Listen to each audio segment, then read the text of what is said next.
Buenas tardes, colegas, gracias a todos por venir.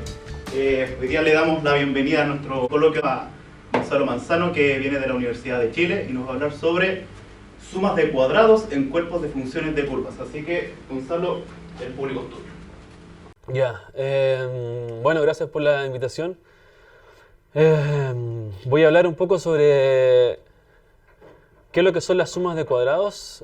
Uno puede definir sumas de cuadrados en diferentes objetos, pueden ser en anillos, por ejemplo, pueden ser en cuerpos. En el caso que voy a trabajar yo y que voy a presentar hoy día es en el caso de cuerpos de funciones, o sea, cuerpos de funciones de curvas. ¿Ok? Entonces, lo que voy a hacer, primero voy a hacer algunas definiciones sobre sumas de cuadrados, algunos invariantes que son conocidos en sumas de cuadrados y que son interesantes. Después voy a hablar sobre sumas de cuadrados en cuerpos, pero en cuerpos solamente en particulares que son cuerpos de funciones asociados a curvas, cuerpos de funciones de curvas.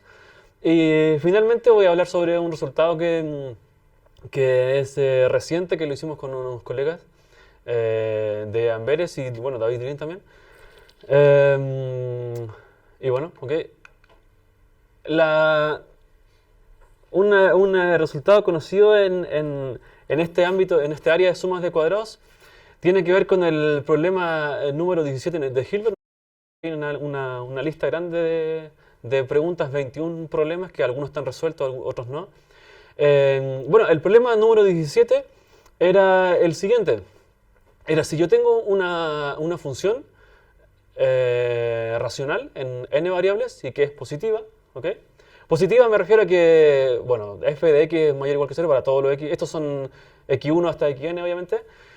Si es positiva, la pregunta ¿es f una suma de cuadrados en el cuerpo de funciones racionales en n variables? Bueno, ¿por qué Hilbert se hizo esta pregunta? Tiene que ver un poco porque él primero se hizo la pregunta en anillos. O sea, si yo tomo una función polinomial en n variables y asumo que es positiva en todos los valores, la pregunta era, ¿es f una suma de cuadrados en el anillo de polinomios en n variables? Y en el año 1888, creo que Minkowski era compañero de David Hilbert y él le convenció a David Hilbert de que esa pregunta era demasiado grande, obviamente, y que claramente no era verdad. Así que Hilbert, en el año 1988, él demostró... No. 1888, él demostró que realmente que la pregunta no es cierta si yo cambio esto mismo, pero por el anillo de polinomios en n variables. O sea, hay que pasar al cuerpo de fracciones, si no, no Exacto. Y que tenéis que permitir denominadores, si no, no funciona. Exacto, bien, exacto. Entonces, lo que sí él demostró, esta misma pregunta, en el año 1893, 5 años después, que sí realmente se pasa, pero en el caso donde n es igual a 2. O sea, si tengo una función racional, pero en dos variables, que es positiva, entonces él demostró que es una suma de cuadrados en el cuerpo de funciones racionales. ¿Ok? Y de hecho él demostró aún más, dijo que es además una suma de 4 cuadrados. ¿Ok? Entonces quedaba abierta la pregunta y él lo puso dentro de estos 21 problemas. ¿Qué pasa realmente para un n cualquiera? Un n muy grande. Entonces él dijo, el problema número 17 exactamente es ese. O sea, si yo tomo una función racional que es positiva, es una suma de cuadrados de funciones racionales. Bueno, después vino Artin en el año 23 y él realmente demostró que sí, que sí es una suma de cuadrados de funciones racionales. ¿Ok?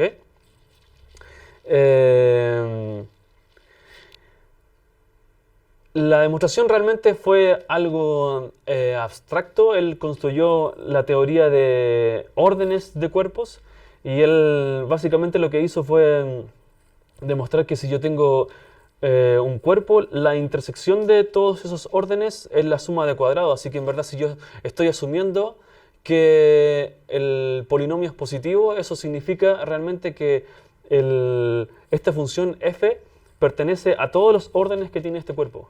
¿ok? Entonces esa básicamente fue como la idea que tuvo Artin para poder realmente demostrar de que sí, si yo tengo una función que es positiva, bueno, efectivamente es una suma de cuadrados en el cuerpo de funciones racionales. Y la siguiente pregunta era, bueno, como Hilbert demostró que realmente en el caso de n igual 2, si yo tengo una función que es positiva, y bueno, ya sabemos que es una suma de cuadrados, de hecho Hilbert demostró que es una suma de 4 cuadrados, ¿ok? 2 a la 2. Entonces la pregunta era realmente si yo tenía una función que era positiva, es una suma de 2 a la n cuadrados, y eso fue demostrado por Pfister en el año 67. Él demostró que sí, que realmente, o sea, lo que necesito son 2 a la n cuadrados, ¿ok? Bueno, y en el año...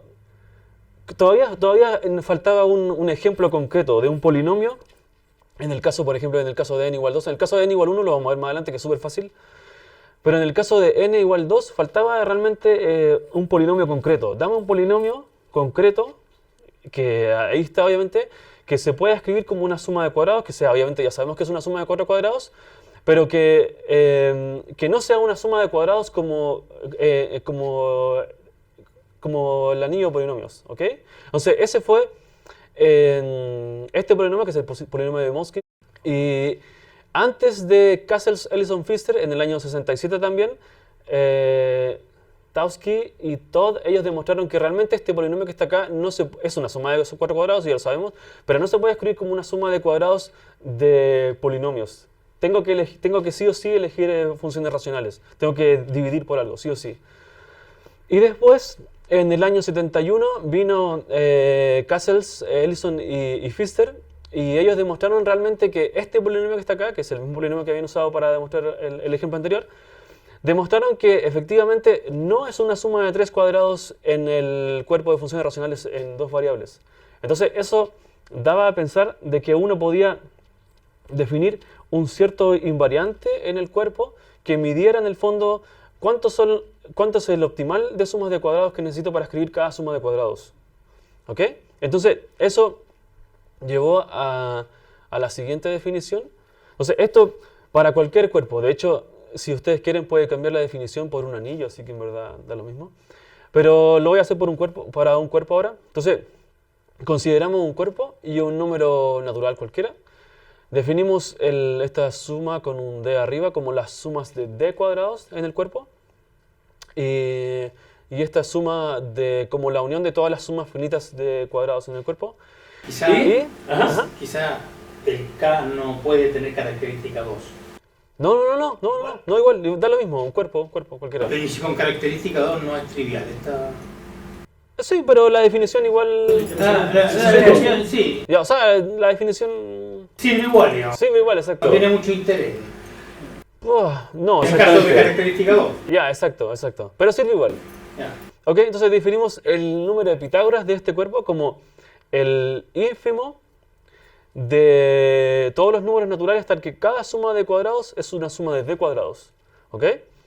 Puede existir este número de Pitágoras, o sea, puede ser un número natural realmente, o puede realmente no existir, y a eso le ponemos infinito. Entonces, si lo piensan, es como... Uno tiene las sumas de... Bueno, los cuadrados, obviamente, están contenidos en las sumas de 2 cuadrados del cuerpo, y a su vez, obviamente, está contenido en la suma de 3 cuadrados, obviamente. Entonces, sí, y el número de Pitágoras es, obviamente, el mínimo de tal que cada suma de cuadrados, tal que cada suma de cuadrados es una suma de cuadrados. Tal que cada suma de d cuadrados es una suma de cuadrados. ¿Ok? Entonces, el número de Pitágoras es este número en donde esta contención de conjuntos para en algún momento. ¿Ok? Bien. Entonces, realmente lo que demostró Pfister en términos de número de Pitágoras fue demostrar que el número de Pitágoras del cuerpo de funciones racionales en n variables es menor o igual que 2 a la n. Porque él demostró que cada suma de cuadrados en el cuerpo de funciones racionales es de hecho una suma de 2 a la n cuadrado. Así que eso me demuestra la cota esta que está acá. ¿Okay? Eso me demuestra que el número de Pitágoras es menor o igual que 2 a la n. Y lo que se sabe hasta el día de hoy es que es mayor o igual que n más 2 para un n mayor o igual que 3. Y para n igual a 2, en 2 variables se sabe que es 4. Bueno, se sabe que es 4 porque es menor o igual a 4, obviamente, y se sabe que no es 3 porque ya se conoce un ejemplo explícito del polinomio, que es una suma de 4 cuadrados, pero no es una suma de 3 cuadrados, ¿ok? Así que realmente en este caso se sabe la optimalidad, y en este caso que está acá es una pregunta realmente abierta, para un n mayor o igual que 3, así que es una pregunta que creemos que hasta ahora es súper difícil de poder resolverla. Encontrar realmente cuál es el número. Creemos obviamente que el número de Pitágoras de un cuerpo de funciones racionales en n variables es 2 a la n, pero no tengo ninguna herramienta para poder decirle que eso es verdad. Y ese ejemplo de Motzkin no se puede generalizar a 3 variables. Eso se han preguntado yo creo mucha gente, pero no hay cómo. O sea, el polinomio de Motzkin igual fue sacado como un poco a la suerte, porque no es que Motzkin haya hecho ese polinomio para demostrar eso, sino que alguien pescó ese polinomio y dijo, pero este creo que puede servir. Entonces, generalizarlo no tiene mucho sentido. O sea, yo creo que yo también he pensado eso, pero no sé cómo. Ok, entonces, algunos ejemplos sobre este número de Pitágoras. Algún ejemplo conocido fue Euler en el 1760, un artículo que está escrito en latín. Él demostró que en el cuerpo de funciones racionales, o sea, en Q, cada suma de cuadrados es una suma de 4 cuadrados. Eso fue un resultado conocido. Y después vino Lagrange, 10 años después, y él demostró que realmente se cumple de lo mismo, pero en el anillo. Recuerden que yo definí el número de Pitágoras para un cuerpo, pero igual se puede definir para un anillo, así que en verdad la definición es básicamente la misma. ¿Okay? Se conoce este teorema, el teorema de la suma de los 4 cuadrados, se le asocia como el teorema de Lagrange, pero en verdad fue Euler quien lo demostró primero. Y 10 años después vino Lagrange, que realmente rectificó que en los enteros también cada suma de cuadrados es una suma de 4 cuadrados. Y algo que decir se me olvidó. Y eso lo demostró Lagrange sin conocer los cuaterniones de Hamilton. Ya, claro, hay una demostración que se hace ahora con cuaterniones de Hamilton. Usó descenso de Fermat, descenso infinito de Fermat y sin usar la cuaterniones. Sí, porque Fermat ya... Y usó un resultado también de Euler, porque Euler había demostrado que si uno toma el producto de enteros que se pueden escribir como suma de 4 cuadrados, o seguía siendo un entero que se podía escribir como suma de 4 cuadrados, se da una multiplicatividad, y Lagrange lo que hizo fue se aprovechó de eso y lo probó para los primos. Sí. Entonces los hamiltonianos, los cuaterniones de Hamilton están ahí en el fondo. Esa demostración es de Hurwitz, ¿o no? Sí. Hay una demostración que también, de hecho yo la pasé en un curso de análisis complejo, la expliqué, y la demostración utilizando cuaterniones de Hamilton. Claro, pero no es la de Lagrange, obviamente. Pero lo que iba a decir, algo súper obvio y más o menos rápido, es que si Lagrange hubiese demostrado primero esto, entonces Euler no existiría, obviamente. O sea, el resultado de Euler no existiría, porque obviamente si yo ya lo tengo para el anillo, entonces ya lo tengo para su cuerpo de fracciones. Eso que alguien no se conoce mucho como el resultado de Euler, pero bueno. Lo que decía también el profesor es que si la característica del cuerpo es 2, entonces claramente cada suma de 2 cuadrados es un cuadrado, eso es obvio, así que en verdad... me acuerdo que le llamó un nombre a eso, la desigualdad del mechón, no me acuerdo. El sueño del mechón. Eso, el sueño del mechón. El sueño del mechón, ese. Ya, claro. Entonces, característica 2. Ya, claro. Se cumple obviamente, así que... Y si cada es un cuerpo finito, también cada suma de cuadrados, cada elemento en particular es una suma de 2 cuadrados, así que en verdad el número de Pitágoras es 2. En el año 1999 lo que se hizo fue lo que demostró un matemático alemán, Detlef Hoffmann. Él demostró que para cada número natural o infinito siempre existe un cuerpo que tenga ese número de Pitágoras. Él demostró eso. Así que en verdad...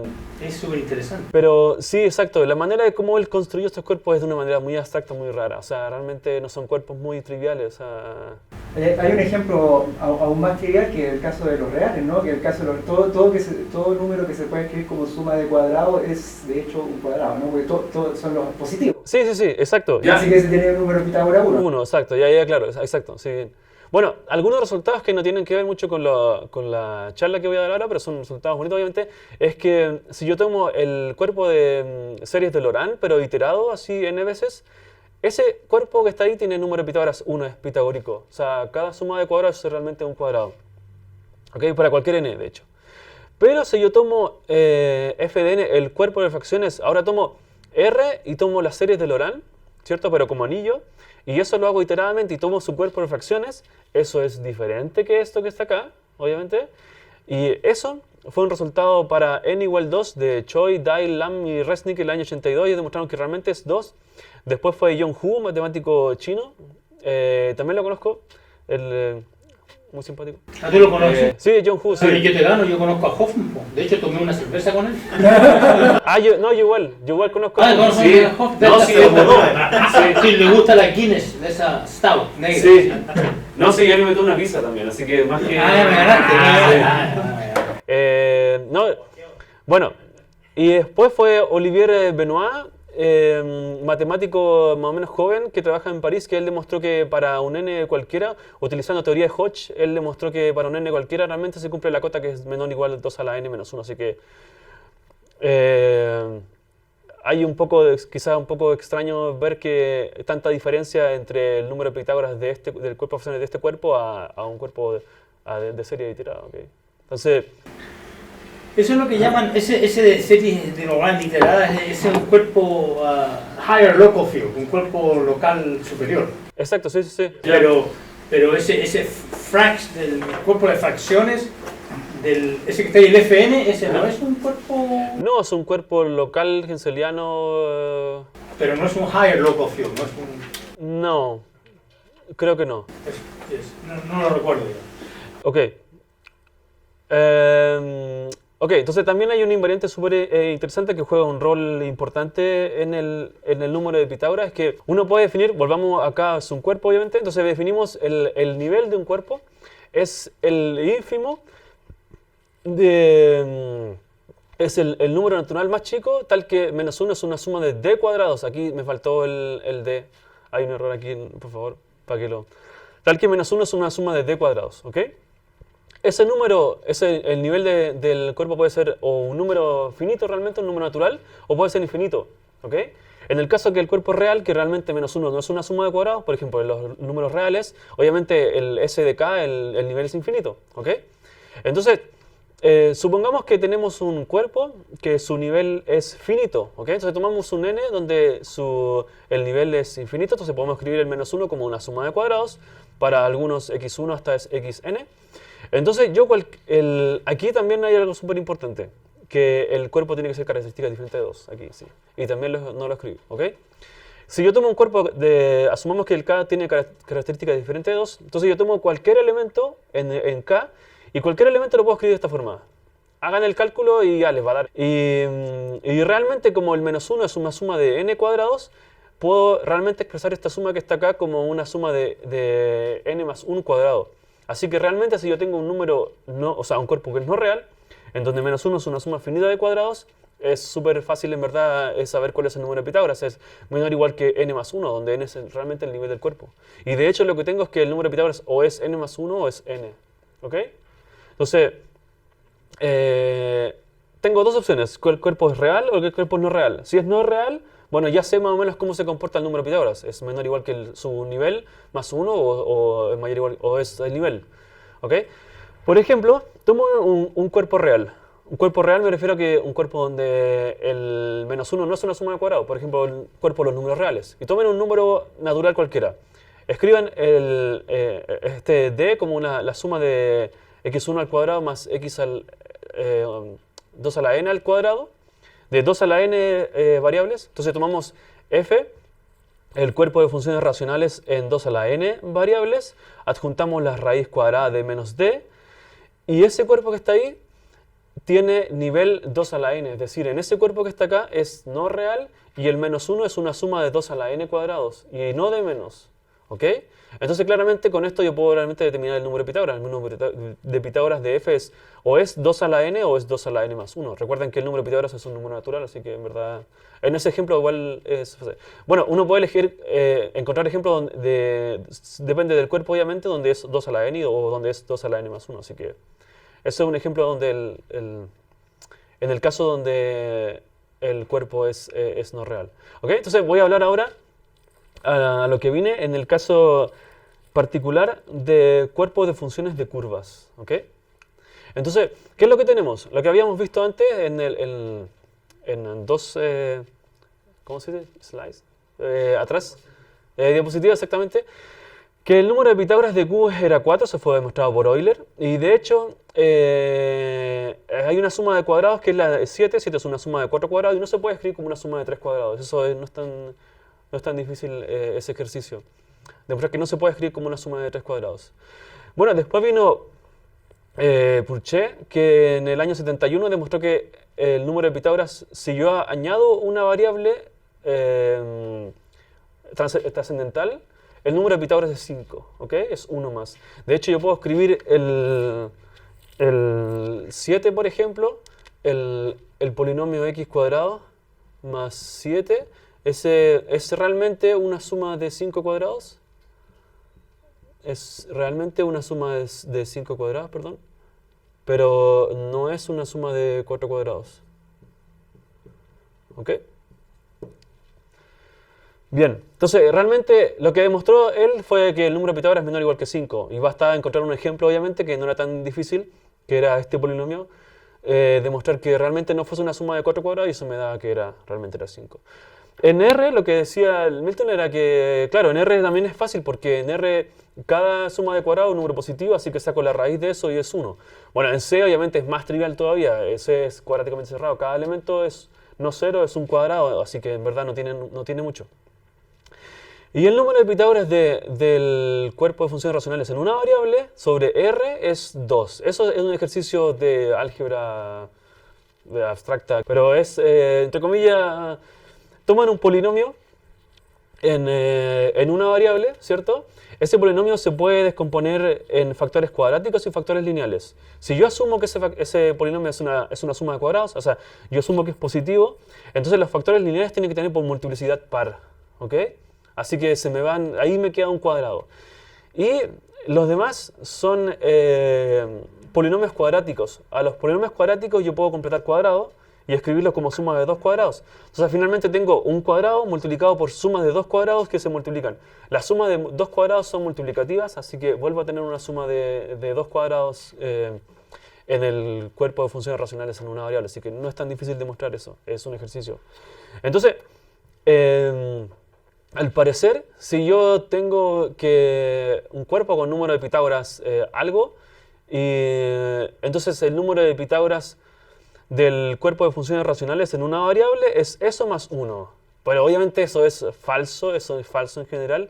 Se conocen muchos ejemplos, obviamente, donde eso es falso. Un ejemplo más o menos bonito, yo lo diría, es tomar la clausura pitagórica de Q.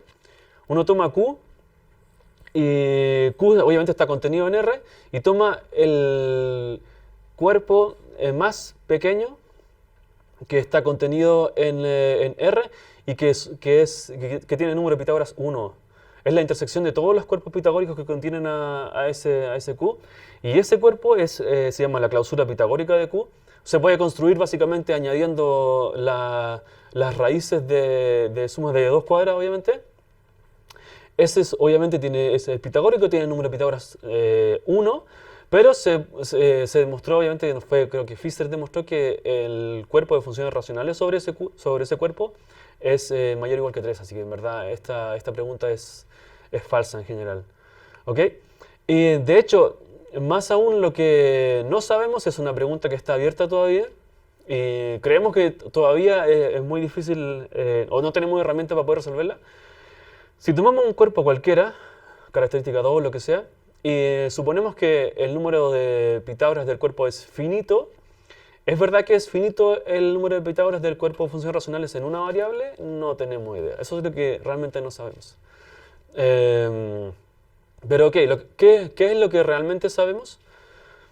Lo que realmente sabemos es que si yo tengo un cuerpo real, es decir que menos 1 no es una suma de cuadrados, y tomamos un n natural, sabemos que si el cuerpo de funciones racionales en una variable está acotado por, el número de Pitágoras, perdón, está acotado por 2 a la n, eso sí, solo sí, el número de Pitágoras de cada extensión finita real de K está acotada por 2 a la n. ¿Ok? Entonces, sabemos que si yo parto con un cuerpo y ese cuerpo tiene una cota hereditaria, es decir, es es decir, para cada extensión finita real se cumple la misma cota, entonces yo puedo acotar el cuerpo de funciones racionales en una variable. Eso es lo que se sabe, ¿ok? Entonces, claramente en este caso, en el caso anterior, lo que tenemos aquí es que en verdad existe una extensión finita real de este cuerpo que en el fondo que no tiene número de Pitágoras igual a 1, ¿ok? Entonces, bien, veamos qué es lo que pasa en el caso n igual a 1 y quería escribir algo en la pizarra. ¿Cómo estoy en el tiempo? ¿Bien? ¿O no? ¿Sí? Ok, entonces, ¿perdón? 30. Ah, ya, ok, estoy bien. Bien, entonces, bueno, cualquier pregunta, de verdad que yo siempre cuando sepa la Nosotros pregunta. generalmente interrumpimos durante la... No, generalmente. Yo durante la charla hago la Sí, pregunta porque pero después si lo me cortamos. aguanto, al final, como yo estoy viejo, al final de la charla se me olvida que iba a preguntar. Ah, ya, pero pregúntenos, pregúntenos. Claro, ¿tú vas a trabajar solamente en características cero toda la charla? Ajá. Los resultados finales, desde ahora en adelante sí. Desde ahora en adelante sí. Sí. Eso. Bueno, quiero ver un poco qué es lo que pasa en el caso donde n es igual a 1. ¿Ok? Entonces, ¿qué es ese caso? Entonces yo parto con un cuerpo K, que tiene la propiedad de que cuando yo cualquier extensión finita real, real, L, también tiene número de Pitágoras igual a 1. ¿Ok? Entonces parto con un cuerpo con esa propiedad. Ese tipo de cuerpos se llaman hereditariamente pitagóricos. Fueron estudiados por Becker y Brocker, matemáticos alemanes en los años 70. De hecho, Becker hizo también un libro sobre este tipo de cuerpos hereditariamente pitagóricos. Y entonces, si aplicamos... ¿Dónde dejé el...? Ah, lo dejé aquí. Si aplicamos el resultado anterior, lo que tenemos es lo siguiente. Entonces, si ustedes reemplazan acá el n por el n igual a 1, entonces lo que tengo es que cada extensión finita real de K tiene número de Pitágoras igual a 1, ¿cierto? Es menor que 2, es igual a 1. Entonces, esto me lleva a decir que sí, solo sí, si yo tomo ahora el cuerpo de funciones racionales en una variable, tengo que el número de Pitágoras de esto es 2. Es 2. Bueno, acotado por 2, pero en verdad es 2. Lo voy a escribir solamente así por... Bien, entonces la siguiente pregunta era, si yo quiero realmente estudiar el cuerpo de funciones racionales en una variable más, o sea, si yo quiero realmente estudiar qué pasa ahora, si yo añado una variable trascendental, tengo que realmente ver qué es lo que pasa acá. O sea, qué es lo que pasa en cada extensión finita real de K de X. ¿Ok? Entonces tengo que preguntarme, ¿cuál es ¿existe una cota uniforme para el número de Pitágoras de cada extensión finita real del cuerpo de funciones racionales en una variable? ¿Esa era la pregunta?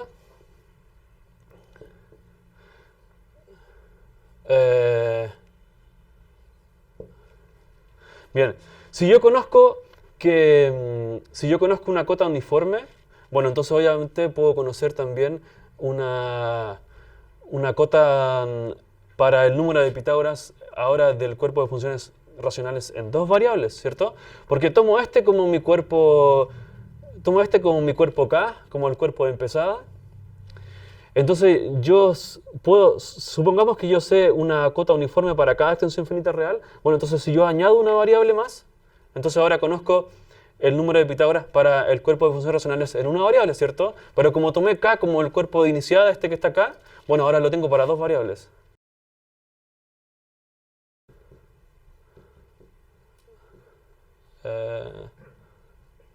Bien. Bueno, bueno, entonces, era una pregunta abierta hace mucho tiempo Y partió con Witt, que fue un matemático alemán, que en el año 23 él realmente demostró que si yo tomo el caso más básico, donde el K es R, el cuerpo de los números reales es un cuerpo hereditariamente pitagórico. Tiene número de Pitágoras igual a 1 y cada extensión finita real de R, bueno, no hay más, es solamente R, tiene número de Pitágoras igual a 1. Bueno, obvio, porque la única extensión finita real de R es R. Una Sí, pregunta, ¿verdad? me perdí en algo. Sí, sí. Esa afirmación siempre, o sea, eso siempre se puede hacer si tú tienes un cuerpo con número de Pitágoras 1, siempre puedes encontrar una extensión que preserve ese número. No, claramente que no, po. No, ese es el punto, po. No, estamos partiendo con un cuerpo que cumple esa propiedad. Ah, ya, ok. No, claramente. No, eso, no, estamos partiendo con un cuerpo que cumple esa propiedad, que es hereditariamente pitagórico. Bien, por ejemplo, si K es igual a R, el cuerpo de los números reales, lo que fue demostrado por Witt hace 100 años fue que realmente esta cota que está acá, si yo tomo cualquier extensión finita real de acá, el número de Pitágoras es realmente 2. Él demostró que es 2. ¿Ok? Y con esto, obviamente, si reemplazamos el K, obviamente, por R, ocupando el teorema de Witt, entonces ahora ponemos el cuerpo de los números reales, bueno, sabemos que esto es menor o igual que 4 y de hecho es 4. Pero eso ya lo sabíamos, así que en verdad no tiene mucho sentido. Eso ya lo sabíamos. Entonces, la pregunta era para un K arbitrario, un cuerpo hereditariamente pitagórico arbitrario. Esa era la pregunta. Y no se sabía realmente si es que existía una cota uniforme. Lo que sí se sabía era que esto fue mucho antes, obviamente. Becker fue uno de los matemáticos que yo le hablé que trabajó en este tipo de cuerpos hereditariamente pitagóricos. Él demostró que si K es hereditariamente pitagórico, entonces si solo sigue el número de Pitágoras en el cuerpo de funciones racionales en una variable es 2. ¿Ok? Ustedes podrían decir, pero eso es obvio porque en el fondo se desprende de esto, ¿cierto? Bueno, pero en verdad él lo demostró mucho antes que se demostrara esto, así que... Bien, entonces, y además, se preguntarán quizás si es que yo les puedo dar un ejemplo de otro cuerpo que sea hereditariamente pitagórico, no tan trivial como R. Bueno, sí, hay muchos, hay infinitos obviamente. Y uno interesante es el cuerpo de la serie de Laurent en una variable, ese cuerpo que está acá. R a adjuntar doble paréntesis T. Ese es un cuerpo que es hereditariamente pitagórico, o sea, tiene número de Pitágoras igual a 1 y cualquier extensión finita de R doble paréntesis T es de hecho isomorfa a R doble paréntesis T, así que en verdad también tiene número de Pitágoras igual a 1. Así que ese es un cuerpo interesante que es un cuerpo hereditariamente pitagórico. Entonces, lo que demostró Becher, Grimm y Van Helen en el 2014 es que si yo tomo una extensión finita, obviamente, del cuerpo de funciones racionales en una variable, entonces la cota es, de hecho, menor o igual que 3. ¿Ok?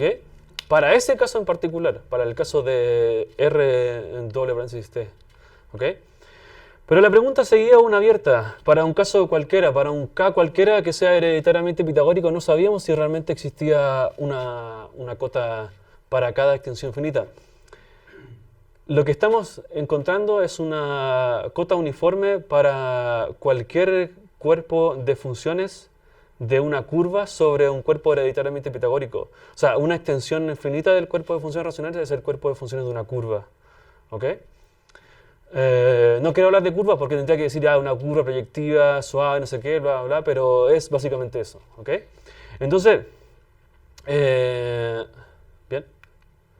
Bueno, entonces los resultados es que, bueno, como les contaba, Becher, Grimm fueron mis supervisores de la tesis de doctorado, el de Bélgica y el de aquí en Chile, y ellos eran compañeros míos del doctorado. Y bueno, el 2023 pudimos demostrar que realmente si tomamos un cuerpo hereditariamente pitagórico cualquiera, ¿okay? Arbitrario, hay infinitos como lo dije anteriormente, entonces realmente pudimos encontrar una cota y que es menor o igual que 5. ¿Okay? Entonces pudimos realmente encontrar que esta cota que está acá es menor o igual que 5. Y bueno, de hecho no sabemos todavía si es que esa cota realmente es la optimal. No sabemos si es que es 5 o...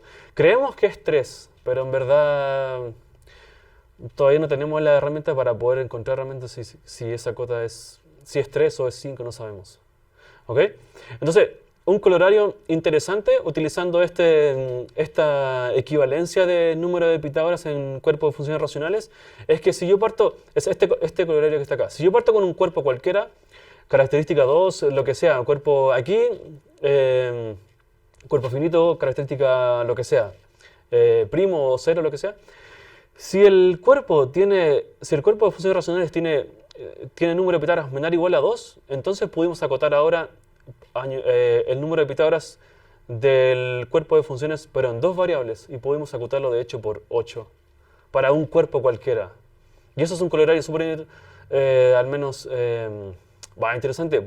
Y la demostración es básicamente utilizar el teorema. O sea, si yo tomo un cuerpo cualquiera, y ese cuerpo tiene número de Pitágoras menor o igual que 2, o sea, el cuerpo de funciones racionales, ¿cierto?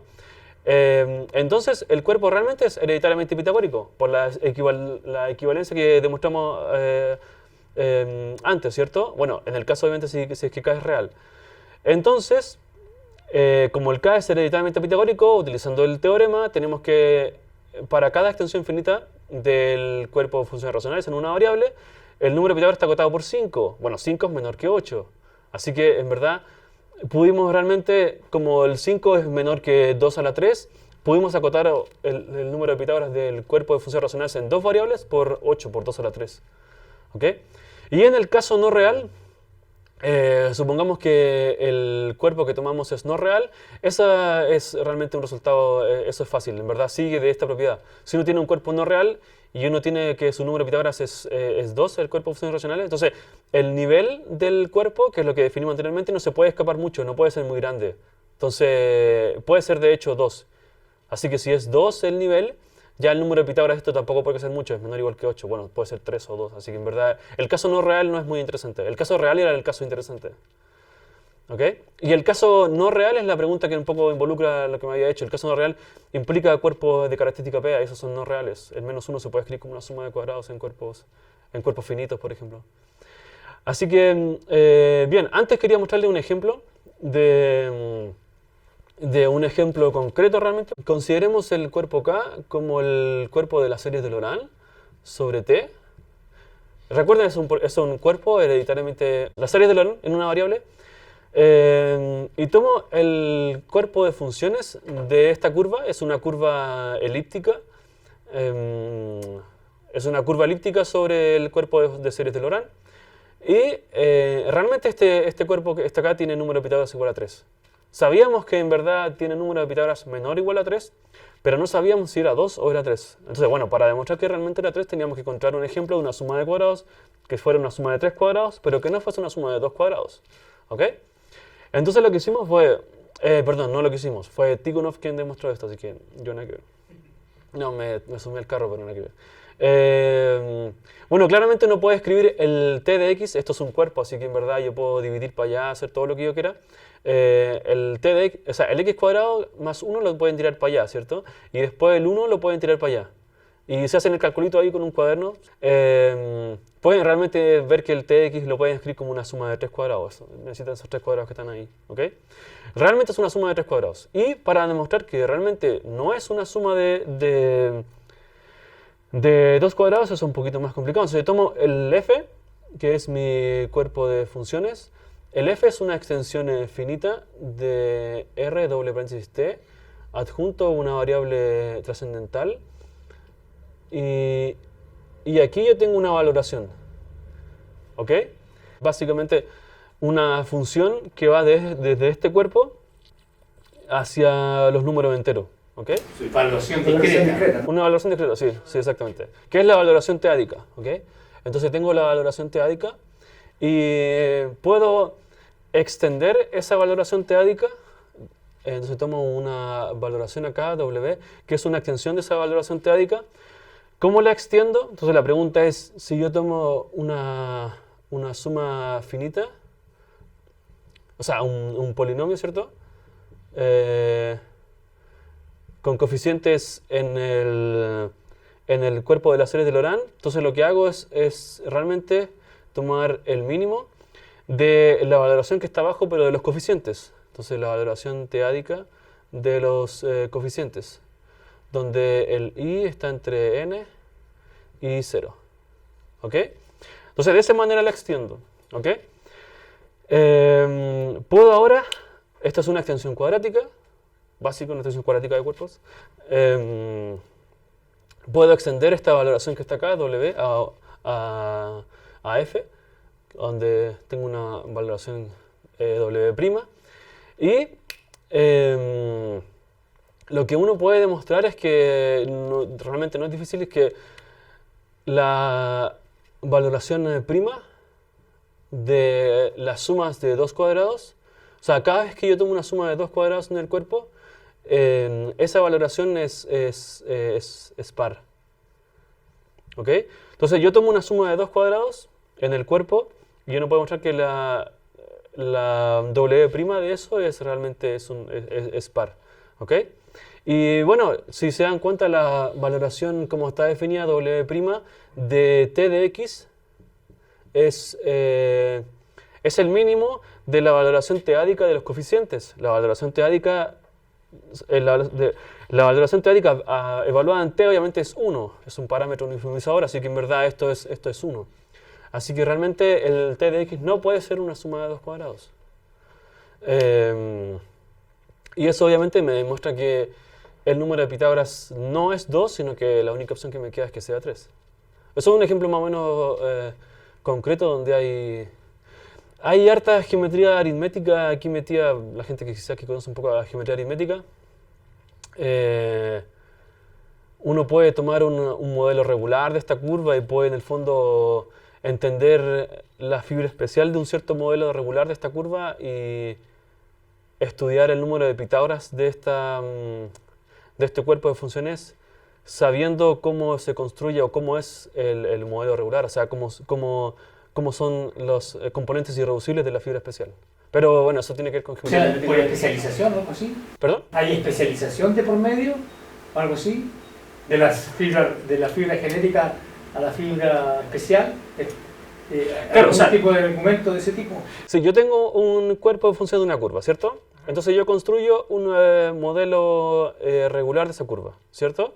Que es una superficie regular. Sobre la curva completa, sobre la curva, porque estáis trabajando sobre un cuerpo de funciones, de una curva. Entonces Sí, tomas un modelo sobre la curva. No, tomo un modelo sobre el anillo de... Tomo un modelo que yo le llamo una superficie con un morfismo hacia spec de RT, como anillo. Ok. Entonces la curva en sí, esa curva que está acá, es la preimagen del punto genérico acá, del 0. Entonces ahí tengo la curva. Y la preimagen del t me genera una curva reducible sobre R, que puede ser algo así. Entonces, cuando esta superficie que está acá es regular, me entrega información con respecto a las sumas de cuadrados en el cuerpo. Ya. ¿Podría explicarlo quizá un poco con más detalles si es que le interesa? Está bien. Bien. Gracias. Entonces, eso es un ejemplo concreto realmente, donde el número de Pitágoras de este cuerpo es 3 y no es 2. Creemos que realmente en general es 3 y si me queda ¿cuánto me queda? ¿Un poquito? 10 minutos. 10 minutos, ok. Déjenme darle la idea súper al aire de cómo se demuestra el teorema. Quizás están pensando cómo poder demostrar esto y les voy a dar lo que son las herramientas, lo que fueron las herramientas principales para poder demostrar el teorema, pero realmente hay mucho más, obviamente. O sea, es básicamente la idea, los resultados principales que se utilizaron para poder demostrar esto. Entonces, ¿cómo se demostró esto? Uno parte con un cuerpo hereditariamente pitagórico cualquiera. Recuerden que estamos demostrando esto, que tengo un cuerpo hereditariamente pitagórico de base y tengo una extensión finita del cuerpo de funciones racionales y quiero demostrar que realmente el número de Pitágoras es menor o igual que 5. Es decir, cada suma de cuadrados en el cuerpo es una suma de 5 cuadrados. Bien. Bueno, entonces parto, obviamente lo dije recién, con un cuerpo hereditariamente pitagórico, eso es HP. Ocupamos un resultado que tiene, no sé, 40, 50 años de Brocker, un matemático alemán, que estudió mucho estos cuerpos, tiene un libro justo con Becker sobre estos cuerpos, perdón.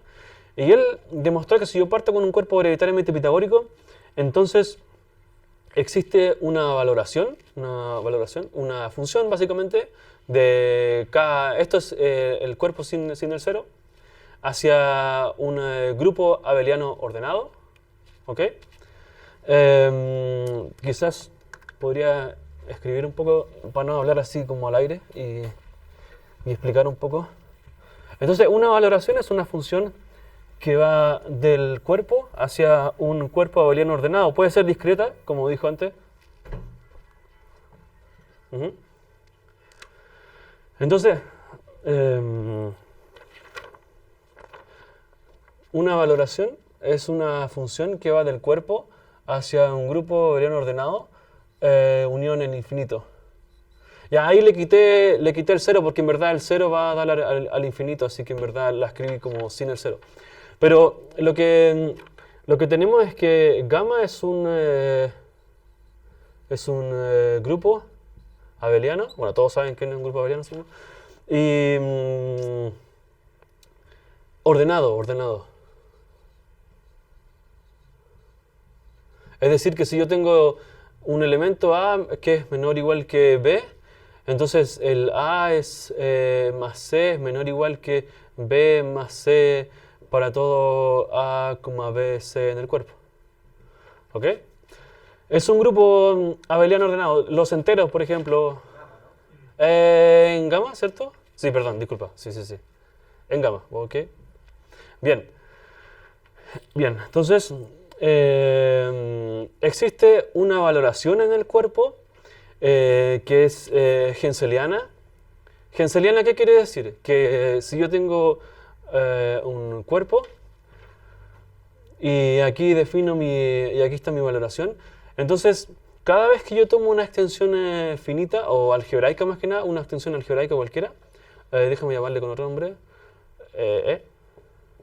o no sé, una extensión algebraica, entonces la valoración se extiende de manera única, existe una única extensión. Eso es que sea henseliana. Que la valoración se extiende de manera única a cada extensión algebraica. Bien.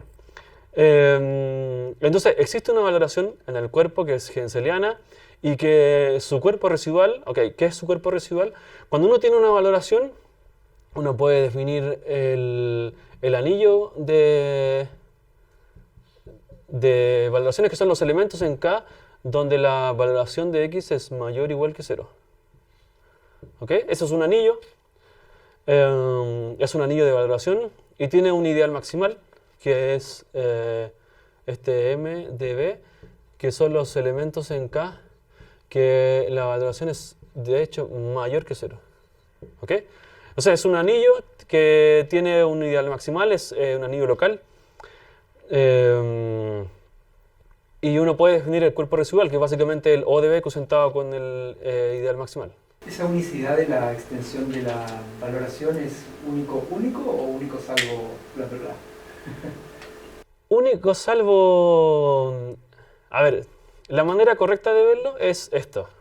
No me gusta mucho porque siempre hay una ambigüedad. Sí, una ambigüedad. Lo que me gusta, lo que más que nada es esto, que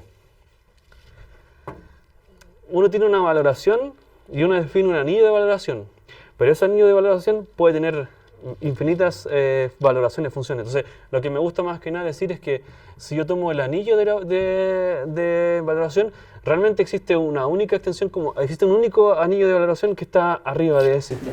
Esa es la manera correcta quizás de decirlo. Bien, entonces uno puede definir obviamente su cuerpo residual. El cuerpo residual es básicamente el anillo cosentado por ideales maximales. Y lo que él demostró es que yo puedo asumir el caso donde K tiene una valoración henseliana y su cuerpo residual tiene a lo más 2 órdenes. ¿Okay? Entonces puedo asumir el primer caso que el cuerpo residual es únicamente ordenado, o el caso que después que tenga dos órdenes, obviamente. O sea, no tengo infinitos casos, tengo que analizar solamente dos casos. Bien, entonces, tomemos una extensión cualquiera, una extensión finita, perdón, del cuerpo de funciones racionales en una variable, y tomemos una suma de cuadrados. Queremos demostrar que realmente esa suma es una suma de 5 cuadrados. Entonces, ¿qué es lo que se hace? Bueno, consideramos la forma cuadrática x1 cuadrado más x en 6 variables, ¿cierto? Y ponemos acá la suma de cuadrados. Entonces, si logramos demostrar que esa forma cuadrática que está ahí es isotrópica, es decir, que tiene un cero no trivial, como polinomio existe un cero no trivial, bueno, entonces ganamos, porque obviamente esto que está acá vendría a ser 0, tiro el menos gamma hacia allá, y finalmente escribo el gamma como una suma de, aquí me equivoqué también, hay un cuadrado que se me fue, tiene que haber un cuadrado. Entonces realmente puedo escribir ese gamma como una suma de 5 cuadrados, ¿ok? Bien, entonces, ¿qué es lo que tenemos que ver? Es que realmente que la forma cuadrática esa que está ahí sea isotrópica. Obviamente sobre el cuerpo F, no lo escribí para no poner tantas cosas. Bien, entonces, lo que se sabe, se conoce hace poco tiempo un principio local global, que lo demostró Mehmeti, una matemática súper joven, y ella demostró este principio local global para formas cuadráticas sobre cuerpo de funciones de curva, ¿cierto? En donde el cuerpo de base tiene una valoración henseliana de rango 1. ¿Qué significa de rango 1? Que la valoración, que este grupo abeliano ordenado de hecho está contenido en R, en los números reales. ¿Ok? Se sabía un principio local global para formas cuadráticas en donde la valoración era discreta y completa, es decir, donde el grupo de valores era Z realmente, pero si yo quería extender a una valoración cualquiera, o al menos de rango 1, donde por ejemplo que yo eligiera, no sé, que el grupo de valores fuese Q, por ejemplo, no se conocía ningún principio local global para formas cuadráticas. ¿Ok? Entonces ella lo que hizo fue extender este principio local global, y ahora conocemos este principio local global gracias a Mehmeti para un cuerpo de funciones donde el cuerpo de base tiene una valoración de rango 1, no necesariamente discreta, pero puede ser Q o lo que sea, contenido en R obviamente. Bien, entonces gracias a este principio local global, ¿qué es lo que nos dice este principio local global? Que si queremos chequear realmente que la forma cuadrática es isotrópica, es decir, que tiene un 0, tenemos que chequear si tiene un 0 en cada completación con respecto a cada valoración de f, que la valoración restringida acá es trivial, o que la valoración restringida acá es la valoración con la que empezamos. Tenemos dos casos. ¿Ok? Entonces, si yo realmente quiero ver que la forma cuadrática es isotrópica en las completaciones, lo que necesito entender es cómo son los cuerpos residuales de estas valoraciones que están acá en F, que cuando se restringen acá son trivial, o cuando se restringen acá es la valoración B, es la valoración que es la que partí. Entonces, tenemos que conocer el número de Pitágoras de eso. Y bueno, lo que sabemos es que si la valoración en F, cuando se restringe acá, es trivial, entonces bueno, fácilmente el número de Pitágoras es menor o igual que 2. Eso no es difícil, porque realmente básicamente el cuerpo residual es una extensión infinita de K, así que, y K es hereditariamente pitagórico, así que eso no tiene ninguna dificultad. Lo que sí, lo más difícil fue realmente ver el caso donde si la valoración cuando se extiende a K es realmente la valoración B, y el cuerpo residual es un cuerpo de funciones en una variable sobre K de B, sobre el cuerpo residual de la valoración de acá. Ese era el caso difícil. Y cuando el cuerpo residual tiene solamente un orden, por ejemplo, es el cuerpo de los números reales, el cuerpo de los números reales tiene solamente un orden, es únicamente ordenado. ¿Ok? En ese caso, se conocía que el número de Pitágoras es menor o igual que 2, y en el caso donde tiene dos órdenes pudimos demostrar que realmente es menor o igual que 4. Así que con esto obviamente pudimos meterlo todo a la juguera, como se dice, y pudimos realmente demostrar de que esta suma de cuadrados realmente es una suma de 5 cuadrados, es decir, el número de Pitágoras de f es menor o igual que 5. Y bueno, obviamente queda la pregunta abierta, o sea, si yo tomo un cuerpo hereditariamente pitagórico y tomo una extensión finita del cuerpo de funciones racionales, ¿es verdad que el número de Pitágoras es menor o igual que 3? No sabemos. Realmente creemos que sí, pero no sabemos. O en otras palabras también lo que le decía el colorario súper interesante que también encontramos es que si yo tengo un número, un cuerpo cualquiera, que tiene números de Pitágoras menor o igual que 2, es verdad que el número de Pitágoras ahora del cuerpo de funciones racionales en dos variables es menor o igual que 4, tampoco sabemos si realmente eso es verdad. Creemos que sí, pero no tenemos idea. Y eso. Ya.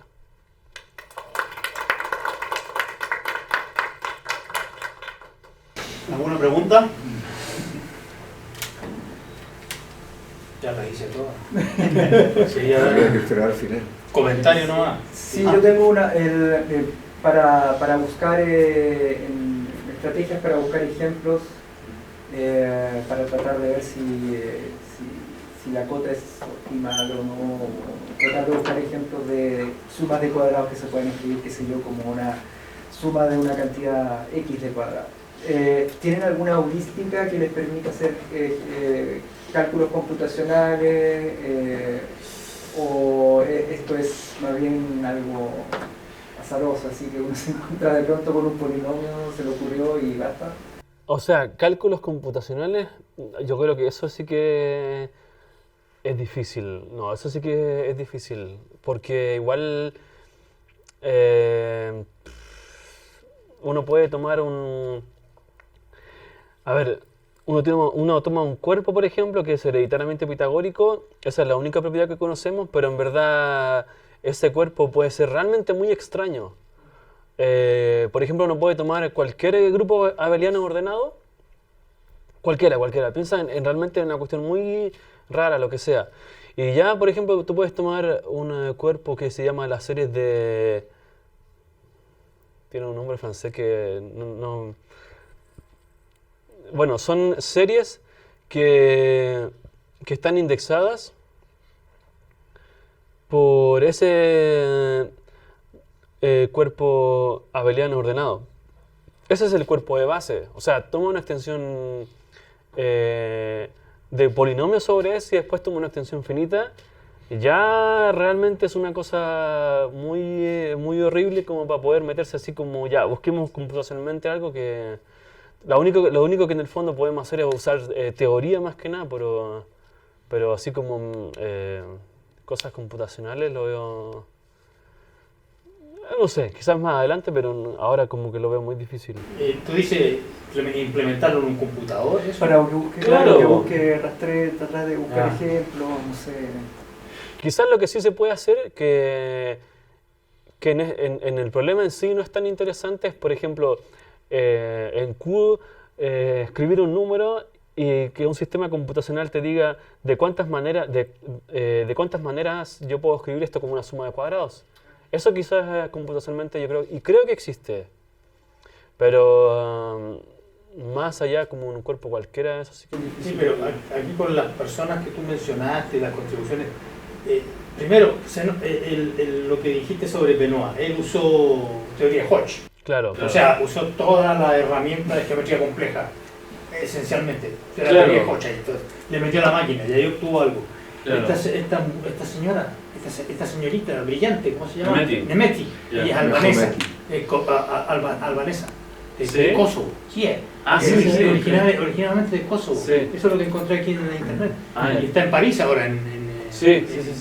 Y brillante ella, y ella usó espacios de Berkovich y cosas. Exacto, ya. O sea, le metió toda la maquinaria del patching de Exacto. cosas. Entonces, esto, digamos, si uno piensa que esto, alguien que trabaje en combinatoria va a tener problemas aquí porque, digamos, todos los perros que son grandes aquí, No, o sea, sí.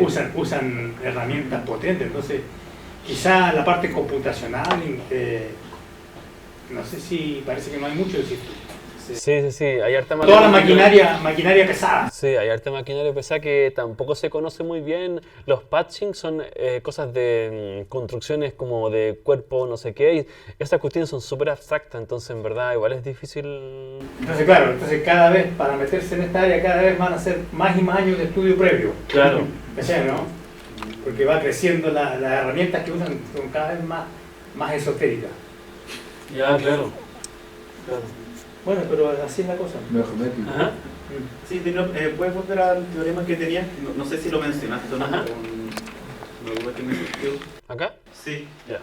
No sé si lo mencionaste, pero si tú tienes, o sea, si tú tomas una extensión y dices que esa extensión tiene número de Pitágoras menor o igual que cierto d, ¿eso te impone alguna condición sobre la extensión o no? Si te dice que la extensión es algebraica, no sé. Ah, pero tú dices para... En el caso que estás tú acá, dice... Ah, pero en este caso en particular. Claro, dice... Claro, tú tomas un... O sea, tú tienes una extensión de tu cuerpo kx, ¿cierto? Ujú. Que tenga número de Pitágoras menor o igual que cierto d. Ya, pero ese es de ellas. Sabemos que ellas me... Si eso te impone condiciones sobre la extensión en sí. O sea, no digo que la extensión sea finita, sino que, por ejemplo, que si es menor o igual que cierto d, si eso te dice que la extensión es finita o no. Por ejemplo. No sé si eso... Ah, ya, entonces supongamos que tengo un cuerpo Una especie de recién. hereditariamente pitagórico. Y tomo una extensión cualquiera de k de x. Claro, con número de Y yo Pitágoras menor o asumo- igual que cierto d. Ya, y asumo que el número de Pitágoras de eso es menor o igual que D. 5. ¿Eso me dice que realmente la extensión es finita? Claro, menor o igual que 5, no sé.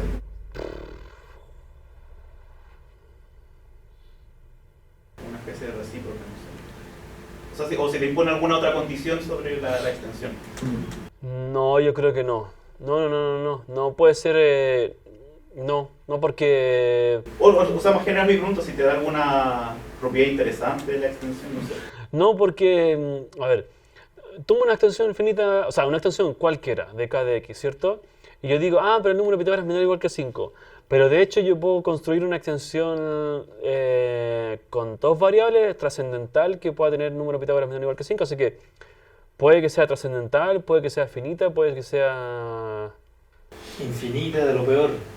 Claro, o sea, no me impone una... Es difícil porque el número de Pitágoras en extensiones es súper extraño, no crece como de una manera que uno pensaría como, ya, si tomo una extensión de grado 2, bueno, entonces crece 2. Y si tomo una extensión de grado... No, puede crecer una extensión infinita o infinita, puede crecer mucho, puede ser lo mismo en muchas extensiones. Crece de una manera muy extraña que en el fondo... Claro, no, pero mi pregunta era, claro, si tú no estudias el crecimiento, sino que tú impones una cota para eso. Si esa cota te impone Si yo, algo sobre la sí, extensión. No, yo creo, claro, ese es el punto, yo creo que no. No. Oye, con respecto a las aplicaciones prácticas de esto, porque como es tan difícil, capaz que tenga alguna aplicación en el futuro, no sabemos. Por ejemplo, para como la curva elíptica, eventualmente encontrar una aplicación en criptografía. Claro. Uno podría pensar que esto a lo mejor en algún momento podría tener, o las herramientas que se usan para algo de criptografía, algo así, ¿no? Para las próximas postulaciones donde decir ahí. Ya, claro. Me puede servir para el próximo fondo, sí. Para incluir con eso, claro. No, esto sí que no lo sé. O sea, no podría responder. No tengo idea. Realmente no tengo idea. O sea, también me encantaría saber si es que existe una aplicación así como en eso, pero por ahora... Por ahora es por amor al arte nomás. Ya, claro. Amor a venir aquí a La Serena. Ah, tú no conocías aquí en La Serena, sí, que seguramente vinieras. Sí. Pero no a la universidad, o sea, había venido de paseo una o dos veces. Y te tocó nublado. Sí. Sí, pero cosa de ir al valle no ahí está el sol. Porque se nubla Lloviendo. tanto. Está Sí, lloviendo. ¿Está lloviendo? Está lloviendo. Ah, qué rico. ¿Sí? Sí, bueno eso porque tenemos sequía. Po. Sí. Traje la lluvia. ¿Alguna otra pregunta? Bueno, entonces si no hay más preguntas, le agradecemos nuevamente a Gonzalo por su participación. Gracias.